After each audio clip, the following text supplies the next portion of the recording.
Vamos ler um texto, Lucas capítulo 15. Lucas 15. O versículo 1. Lucas 15, versículo 1. A Bíblia diz assim: certa ocasião, muitos cobradores de impostos e outras pessoas que possuíam má fama chegaram perto de Jesus para ouvi-lo. Os fariseus e os mestres da lei criticavam a Jesus dizendo: este homem se mistura com gente de má fama e toma refeições com eles. Então Jesus contou essa parábola: se algum de vocês tem 100 ovelhas e perde uma, por acaso não vai procurá-la? Assim deixa no campo as outras 99 ovelhas e vai procurar a ovelha perdida até achá-la. Quando a encontra, fica muito contente e volta com ela nos ombros. Chegando à sua casa, chama os amigos e vizinhos e diz: alegrem-se comigo, porque achei a minha ovelha perdida. Pois eu lhes digo que assim também vai haver mais alegria no céu por um pecador que se arrepende dos seus pecados, do que 99 pessoas boas que não precisam de arrependimento. Lucas é o evangelista que retrata melhor as histórias dos desprezados, dos excluídos, dos desfavorecidos. Do Novo Testamento e do Antigo Testamento, esse é o único escritor que não é hebreu. A Bíblia toda nós temos aproximadamente 40 escritores. E esse é o único que não é hebreu. Ele é grego. Os demais todos têm tradição entre os hebreus. Lucas é o único que fala da relevância das mulheres em contribuir com o ministério de Jesus. Do Novo Testamento, se você compilar tudo o que foi escrito por cada escritor do Novo Testamento, se você compilar tudo, Lucas é o que mais escreveu em conteúdo.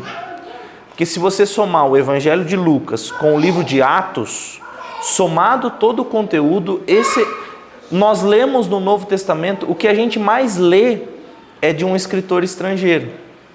Paulo tem o maior número de livros, mas Filemão tem um capítulo, são poucos versículos. Então, compilado, o que Paulo escreveu é menor do que o que Lucas escreveu. Lucas escreveu mais para nós do que o apóstolo Paulo. Eu não estou fazendo grau de importância, eu só estou falando características de cada um. Lucas é o único que conta histórias a partir das pessoas excluídas, das pessoas desfavorecidas. Então ele valoriza muito esse aspecto de Jesus, desse olhar com as pessoas que eram excluídas, no contexto histórico, inclusive, citar as mulheres, né? Os outros evangelistas não citam que as mulheres contribuíam financeiramente com o ministério de Jesus. Lucas, além de citar que as mulheres contribuíam, ele cita o nome: Susana, Joana e Maria Madalena, as três que contribuíam ativamente, financeiramente com o ministério de Jesus. A parábola do bom samaritano, que a gente já compartilhou aqui, que é um estrangeiro, o personagem principal é um estrangeiro. Quem é o único que conta? Lucas. A parábola, esse capítulo que nós lemos uma parte dele, nós vamos ver 3 histórias que a gente chama o capítulo dos achados e perdidos. Nós temos a ovelha perdida, o filho perdido, que a gente já compartilhou em um dos episódios aqui, e nós temos a moeda perdida, que a gente não compartilhou ainda e nem vai ser hoje, vai ser em outra oportunidade. É interessante que começa o capítulo dizendo que as pessoas se atraíam pela mensagem de Jesus. Nós vamos ver aqui que os fariseus e os mestres da lei, nós vamos falar um pouquinho a respeito deles. Os mestres da lei, eles tinham autoridade para falar da lei de Moisés. Costumavam falar, mas essa pregação não atraía essas pessoas. não atraía os excluídos, os desfavorecidos, os de má fama. Ninguém queria estar ouvindo essas pessoas. Por quê? Porque normalmente era uma mensagem excludente, excluía as pessoas. Na antiguidade, no começo, o foco da religião judaica era o sacrifício, derramamento de sangue. Quando houve a diáspora, a invasão da Babilônia em Israel, e agora eles não têm mais templo, eles não têm mais sacrifício. E aí dá uma mudada no comportamento da religião. Por quê? Porque eles passam a ter sinagogas, passam a ter os mestres da lei nas sinagogas, e a religião passa a focar no procedimento, nos costumes, no jeito de se vestir, de se portar, de falar. Eles criticam Jesus em uma oportunidade porque os discípulos não lavaram a mão para comer. Aí Jesus fala, não, por higiene tem que lavar a mão, mas qual lei vocês estão falando? Não tinha nenhuma lei, Moisés nunca falou que tinha que lavar a mão. Os fariseus faziam um ritual para lavar as mãos. Vocês estão entendendo? Então eles focam muito na questão de procedimento. Nossa tradição é essa, nosso procedimento é esse. Lucas foca nos desfavorecidos, nos excluídos. E o que está acontecendo aqui? Jesus começa a pregar, e diferente dos mestres da lei e dos fariseus, que também ensinavam a palavra, que também pregavam, a mensagem de Jesus atrai essas pessoas. Atrai os excluídos, os inadequados, os chamados pecadores. Aqui nós temos cobradores de impostos que eram mal vistos e pessoas de má fama. Essas pessoas não atraíam pela mensagem dos mestres da lei, mas pela mensagem de Jesus eles eram atraídos. Quando Jesus está com essas pessoas pregando, os fariseus começam, esse mestre se assenta com pecadores, toma refeições com eles. Gente, sinceramente, todos nós somos pecadores, todos, sem exceção. E aí eles ficam entre eles, desfavorecendo, desmoralizando Jesus. Por quê? Porque ele atraía pessoas de má fama, pessoas desfavorecidas. Quando a gente vê em Mateus 23, veja só a descrição de Jesus a respeito dos mestres da lei e dos fariseus. Jesus disse, os mestres da lei e os fariseus, eles têm autoridade para explicar a lei de Moisés. Vocês devem obedecer e seguir tudo o que eles dizem, porém não imitem as suas ações, pois eles não fazem o que eles ensinam. Eles amarram fardos pesados demais e põem nas costas das pessoas, mas eles mesmos não os ajudam, nem ao menos com um dedo, a carregar esses fardos. Sinceramente, a lei de Deus, ela é complexa. Os fariseus aumentavam o peso, colocavam fardos pesados nas costas das pessoas. Vocês têm que proceder dessa forma, vocês têm que falar dessa forma, vocês têm que vestir essa roupa, quando a lei de Deus não falava nada a respeito. Eles preferem os melhores lugares nos banquetes, os lugares de honras nas igrejas, gostam de se cumprimentar com respeito nas praças, eles gostam de serem chamados de mestres. Porém, vocês não devem ser chamados de mestre, pois todos vocês são membros de uma mesma família e têm somente um mestre. Um mestre nós temos, que é o Senhor Jesus. Ai de vocês, mestres da lei, fariseus, hipócritas, porque vocês fecham a porta do reino dos céus para as outras pessoas. Vocês mesmos não entram, nem deixam que entrem outras pessoas. Perceba o procedimento dessas pessoas religiosas. Eu não tenho problema com ser religioso, eu tenho problema com a religiosidade. Falar de coisas que não faz, que não pratica, ser duro demais, pesado demais com o procedimento das pessoas, colocar coisas a mais do que a Bíblia diz. Esses são os mestres da lei e fariseus. Jesus percebe o que está acontecendo. A família do meu pai é nordestina, do Pernambuco. Uma vez eles estiveram com a gente, e aí eles têm uma forma de falar, eles falam assim, a gente estava entre as crianças resmungando, aí eles falaram assim, o que vocês estão remanchando aí? Remanchando. Então eu acho que eles estavam tudo remanchando, e Jesus percebeu que eles estavam remanchando. E aí Jesus falou, eu vou contar uma parábola para vocês. Um pastor tem 100 ovelhas. Parábola vem do grego parabolê. A mesma a palavra paralelo é a mesma origem. Então é uma história paralela. Ele quer passar uma verdade muito dura, difícil de ser digerida. Então ele conta uma coisa paralela, com figuras mais conhecidas, mais fáceis. Sinceramente, o que eu percebo é que muitos deles ouviam, nem sempre eles compreendiam o que Jesus estava falando, mas eu acho que tinha um momento que a ficha caía e ele estava falando disso. Quando Jesus conversa com Nicodemos, ele fala assim, da mesma forma que Moisés ergueu uma serpente de bronze, e todo que era picado por serpente, olhava para a serpente e era curado do seu mal, importa que o Filho do Homem também seja erguido e levantado. Todo aquele que nele crê não vai perecer, vai ter vida eterna. Então Jesus explicava, sabe, histórias paralelas, parábola, parabolê. Nicodemos que ouviu essa história, Nicodemos estava presente na crucificação. Quando ele viu a cruz se levantando, aí ele entende a didática que Jesus queria passar. Nicodemos não se converte na primeira conversa com Jesus. Ele se converte nesse momento. Porque aí ele entende. Lá na antiguidade, todo mundo que era picado por serpente olhava para aquela cobra, aquela imagem de cobra de bronze, e era curado do seu dano. Todo pecador que olha para Jesus, que se fez a figura do pecado, também é perdoado.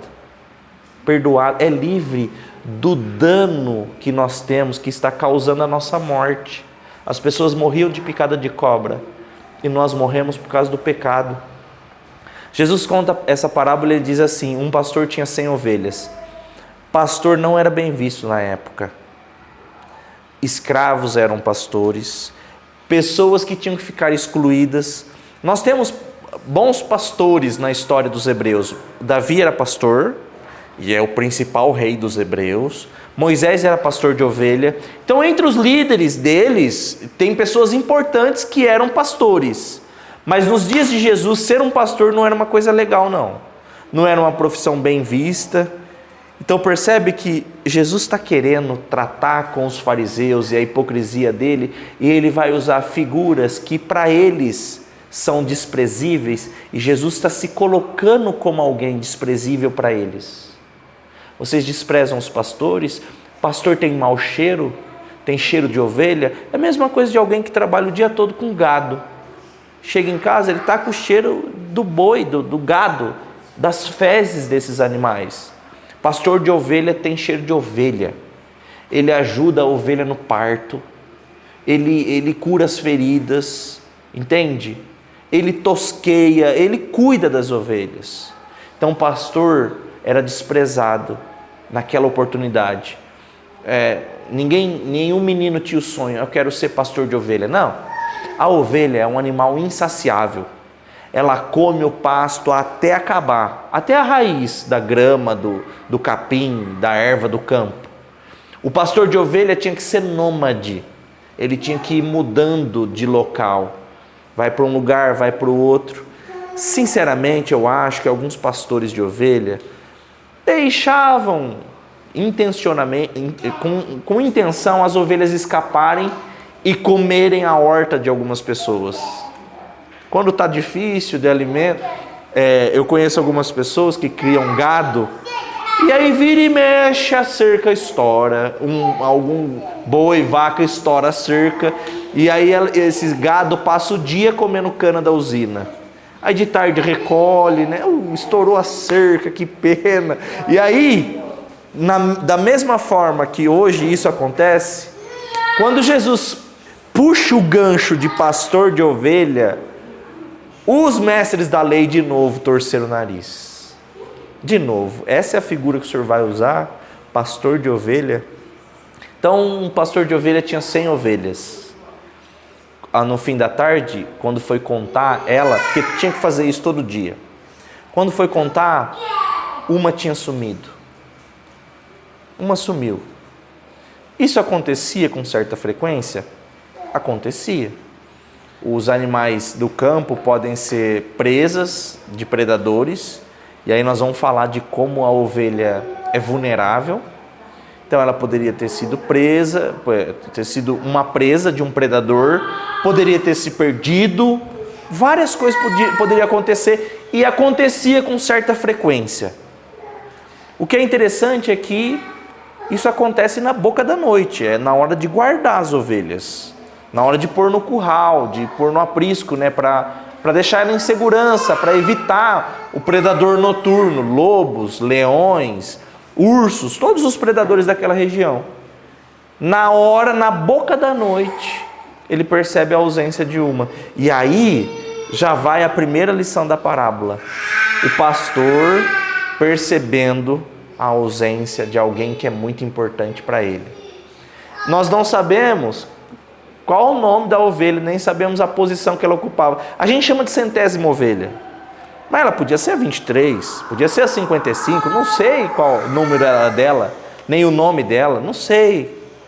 Eu sei que para o pastor, ele precisa deixar as 99 e ir em busca dessa que se perdeu. Quando ele vai, gente, é boca da noite, vai começar a noite. Palestina, deserto, é calorzão durante o dia e frio à noite. Muito frio. Sinceramente, a ovelha, como eu disse, é um animal muito vulnerável. É um animal que a vida é muito frágil da ovelha. Passar a noite distante de um abrigo é muito perigoso para uma ovelha. A possibilidade desse pastor encontrar essa ovelha sem vida é muito grande, se ele conseguir encontrá-la, porque já era difícil encontrá-la. Mesmo encontrando, a possibilidade de ela estar com vida é muito baixa. Então esse pastor está cansado do trabalho do dia. Ele tem riscos, porque a Bíblia diz que ele deixa as 99 no campo. Tem uma canção antiga que diz, eram 100 ovelhas, já ouviram essa? Até você, Gustavo, mesmo sendo novo de igreja, da igreja, cantou na igreja nesses dias, verdade, cantou com a viola, né? Mas é que isso aí é das antigas. Então eram 100 ovelhas, quando ele contou, ele deixou as 99 presas no aprisco. A canção diz isso, mas a Bíblia não diz. A Bíblia diz que ele deixou elas no campo. Ele deixou 99 no campo e foi em busca da que se perdeu. Ele arriscou muito. Ele arriscou demais. A figura do pastor aqui é a figura de Jesus. Jesus é o bom pastor, ele fala sobre isso. Eu sou o bom pastor e o bom pastor dá a vida pelas suas ovelhas. Ele diz para Israel, olha, vocês estão achando que só existe esse curral. Existem muitas outras ovelhas de outro aprisco. E eu vou buscá-los. Porque eu vou unir o outro aprisco com esse daqui. E haverá um povo só apenas. Ele estava falando a respeito da gente. Porque a gente não é hebreu, não é judeu. Quando Jesus vem em busca, na mesma figura aqui da parábola, de ir em busca, nós todos sabemos que Jesus é Deus. Filipenses capítulo 2 diz, tenham a mesma atitude de Cristo Jesus. Embora sendo Deus, então ele está na posição de Deus, ele é Deus. Não teve por usurpação ser igual a Deus. Outra versão diz, não entendeu que a posição de Deus era algo que devia apegar-se. Ele não se apega a isso. Toma a forma de servo. Deus encarnou. Olha que mistério. Não só encarnou, nasceu de um bebê. Bebê que precisa de leite, que chorava para trocar a fralda, que tropeçou e não andou no primeiro dia de vida, que topou o dedão nas pedras da Palestina, que nasceu numa manjedoura, que nasceu numa família pobre. teve fome, sede, calor, chorou, ficou triste, ficou ansioso, ficou com medo. Deus tomou essa forma. Esse pastor tentou refazer os passos dessa ovelha, da mesma forma que Jesus tomou a forma de ser humano para refazer os nossos passos, para nos entender, para compreender nossa limitação. Se a gente transpirar muito e não tomar banho, a gente cheira mal. Jesus veio experimentar a nossa limitação, como somos pequenos. Uma ovelha, num grupo de 100, comparado com um pastor, não é nada, é insignificante. E esse pastor se põe nos passos da ovelha, na pele da ovelha. Mesmo sendo Deus, não achou que não era algo a pegar-se. Tomou forma de servo, foi obediente até a morte. Então ele podia ser um ser humano diferente, que não morresse. Não, mas ele foi até a morte, e morte de cruz. Cruz era um escândalo, era uma exposição, deixava pessoas seminuas, quase sem roupa. Isso há 2000 anos atrás era um escândalo. Eles arrancavam a barba dos judeus, porque o romano não usava barba. Era um escândalo. E aí Jesus faz tudo isso, ele desce no mais baixo nível que nós temos, no nosso nível. E aí é esse pastor. Eu fico imaginando quando ele encontrou essa ovelha. Não sei se ela estava berrando, se ela tinha força ainda para berrar, não sei se ela já estava desacordada. O que eu sei é que a Bíblia diz que ele pega a ovelha e põe em seus ombros e volta. Cansado, custou muito, mas ele volta tão feliz. A Bíblia diz que com grande alegria ele retorna. Alguém sabe quanto pesa uma ovelha adulta? Ninguém aqui tem uma ovelha de estimação? Só cachorro? 50, quem dá mais, quem dá menos? Uma ovelha adulta pesa 80 quilos, até 80. Pode ser de 45 a 80 quilos. Agora imagine uma longa distância com 80 quilos. Quem tem 80 quilos aqui? Não vou fazer isso, né? É lógico que eu não vou fazer isso, deixa pra lá essa história. Mas imagina alguém com 80 quilos e aí tem que carregar nos ombros. É tão interessante, acho que nem todos vocês são pais e mães, mas eu não consigo explicar muito bem. Eu tenho um filho que tem 4 anos e pesa 21 quilos, o João. O meu mais novo se chama José, tem 2 anos, pesa 14 quilos.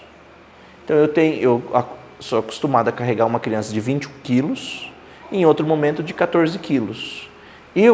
Quando eu carrego, eu não sinto essa diferença. Eu tenho um sobrinho que tem 3 anos, chama Miguel. Ele tem 18 quilos. Quando eu pego o Miguel parece mais pesado do que os dois. Não sei se isso já aconteceu com alguém aqui, de pegar a criança do outro e parecer ser mais pesado. Eu não sei explicar. Parece que o corpinho, o encaixe do corpo no braço é diferente. Sabe o que a minha mãe dizia? A gente às vezes falava, nossa, nem senti canseira de fazer o filho dormindo. Ela falava, a lã não pesa para a ovelha. A lã não pesa para a ovelha? Olha que interessante a aplicação. Então quer dizer, a ovelha também, o filho não pesa para a gente. Você não sente o peso dos seus filhos crescer. Quando eu tenho que carregar o Miguel, até a Ana, que é mais novinha, eu não sei explicar o que é isso. Parece ser mais pesado.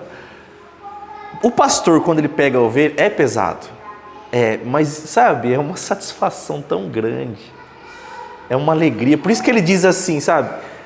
Quando um pecador se arrepende, é uma festa, é uma alegria no céu tão grande. E aí ele volta. E aí nós temos que fazer essa comparação, sabe? Tem um ditado popular que diz assim, Raíssa, mais vale um pássaro na mão do que 2 voando. Então, qual é a proporção? 2 para 1. Isso no conceito humano. Esse pastor deixou 99 para ir em busca de um. Percebe o valor que ele traz, que ele dá, o grau de importância, de relevância. Nós só passamos a entender isso quando nós somos a ovelha perdida. Uma vez perguntaram para uma pessoa, teve um acidente, teve um terremoto, quantas mortes você acha aceitável? Aí a pessoa falou, umas 100. Era tipo um comercial assim, né? 100 mortes? Então tá bom, então nós vamos chamar 100 famílias aqui. Aí começa a vir 100, um monte de gente assim. Aí começa a falar nome, sabe? Everson, Amanda. Quando se torna pessoal, íntimo, nós paramos de contar números e passamos a falar nomes. Deus não conta números, Ele conhece por nome. Quando aquele pastor viu aquela ovelha, ele sabia quem era.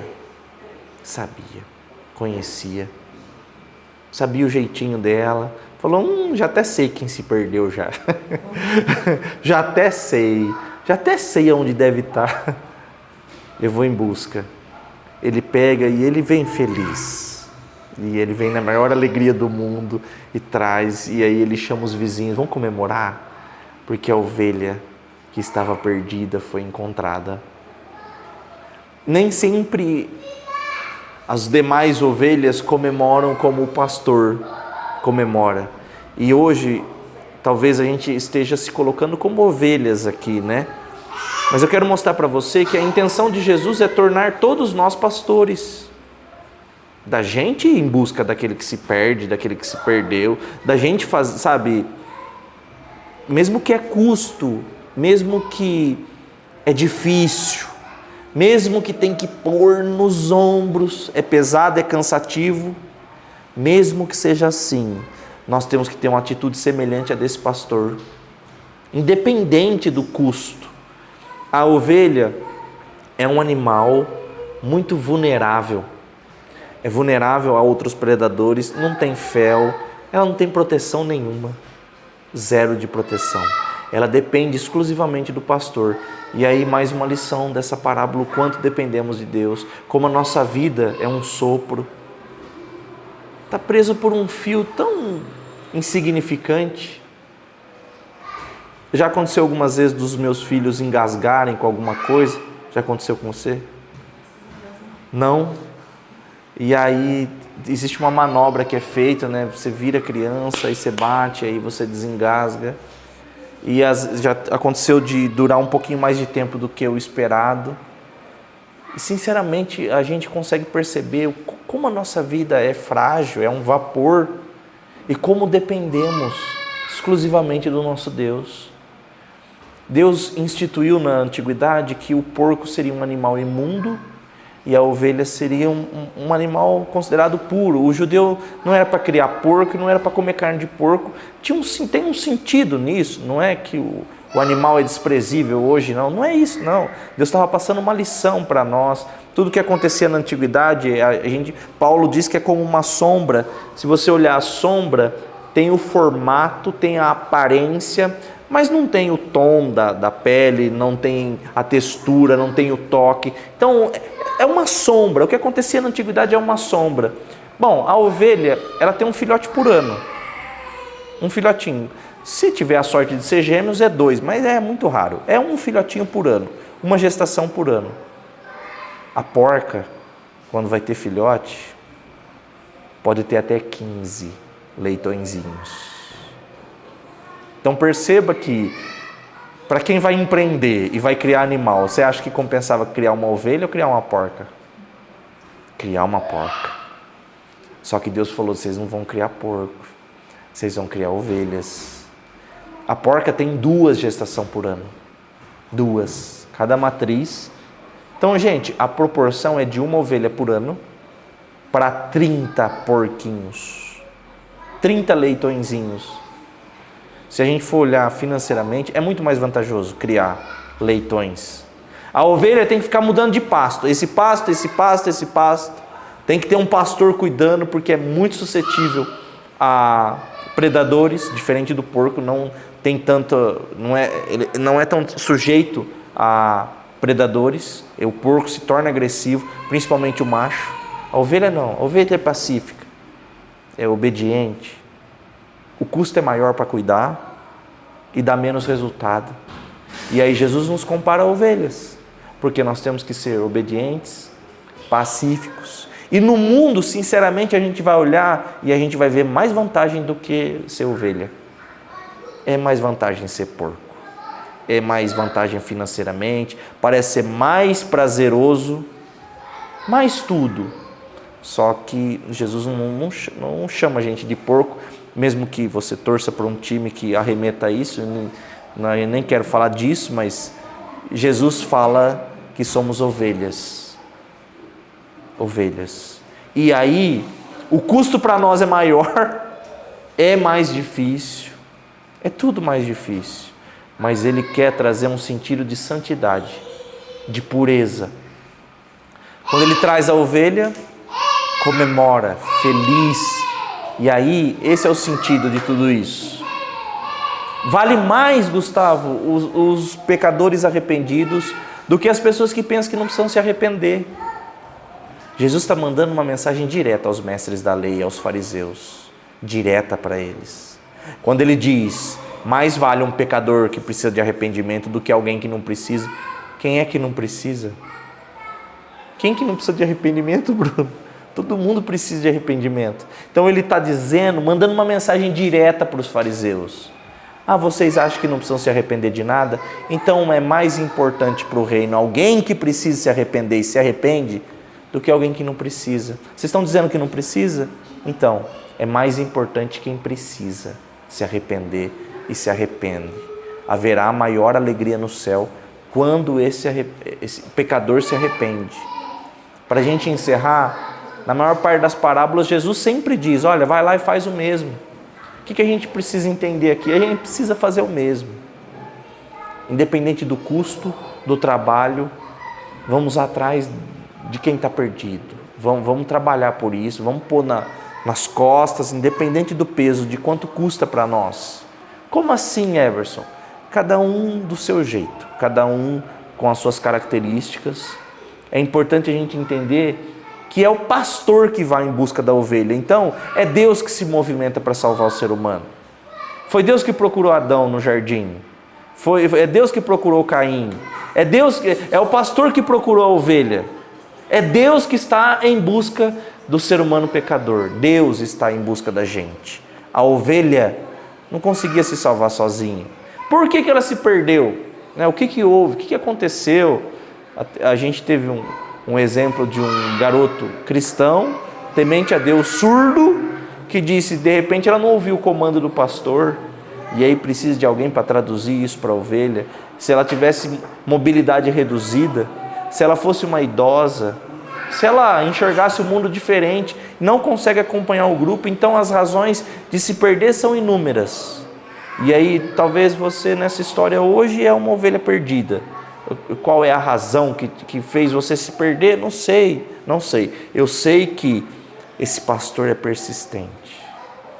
Ele é insistente e ele trabalha todo o tempo para recuperar aquilo que foi perdido. Ele diz, eu vim buscar aquilo que havia se perdido. Então, de repente, você é o perdido e Jesus está em busca de encontrar você. Vamos agradecer Jesus por essa parábola? Por essa palavra. Feche os seus olhos. Jesus, obrigado porque o Senhor me encontrou. Eu estava perdido, Jesus, perdido, e eu não conseguia me salvar sozinho. E o Senhor colocou algo em meu coração, um desejo, uma sede, que eu achava que era meu, era sentimento meu, era desejo meu, quando na verdade era o Senhor mesmo em busca de mim. O Senhor estava me procurando, o Senhor queria me encontrar. Da mesma forma que o Senhor quer encontrar muitas pessoas aqui nessa noite, muitos irmãos, amigos. O Senhor está em busca de cada um de nós, não como números, mas pelo nome. O Senhor conhece a cada um. O Senhor conhece desde antes do nascimento, a história, Pai. Muitos se perderam, alguma coisa aconteceu, Jesus, algo aconteceu. E eu te dou graças porque o Senhor está em busca da gente, o Senhor está nos procurando.